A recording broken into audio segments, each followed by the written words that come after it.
Out of the two genders, the majority complaints about objectification tend to come from women. This is why I'm going to focus on women in this particular video, and not men. I want to clarify my position up front. I'm not a sexist or an incel. My intention is simply to discuss this topic based on statistics and facts. The common complaint about objectification is that men often view women as tools for sexual pleasure. While I don't entirely agree with this, it is to some extent true. I also believe that making sweeping generalizations is unfair. However, regardless of men's behavior, we can at least agree that certain parts of a woman's body or even a man's body are inherently seen as sexual, right? For example, a woman's breasts or thighs or a man's groin area. They're seen as sexual objects or parts. This brings me to the next question. What is the reason for presenting these sexualized body parts in a public setting? What goes through the mind of someone who chooses to expose these areas publicly?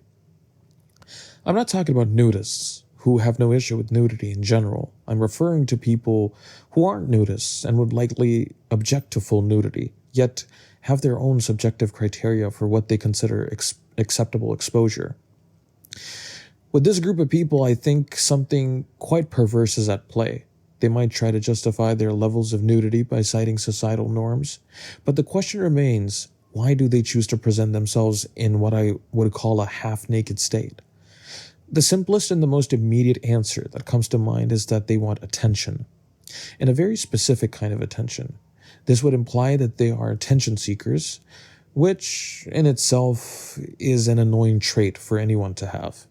A second, more twisted thought is that they enjoy being seen sexually explicit. In that case, it's not just about attention, it's about sexual attention, which some might argue is far worse.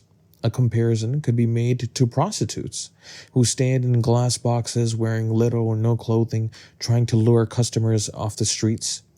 This is a common sight in certain parts of Europe. I'm not sure exactly where, but these women use their bodies to attract travelers for sexual encounters.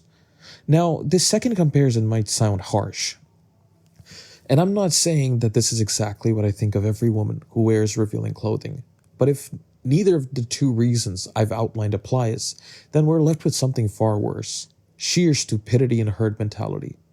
Imagine being so mentally influenced by social media and society around you that you don't even have a clear reason for why you're doing what you're doing. You just do it because everyone else is. I would rather have a man or woman admit that they wear provocative clothing to attract sexual attention. I would respect that because it's honest and reasonable. What I find far less respectable is when somebody refuses to acknowledge their motives and instead blindly aligns themselves with social trends. To me, this suggests that they are not only heavily influenced by a degenerate society, but they have no ability to think critically about their actions.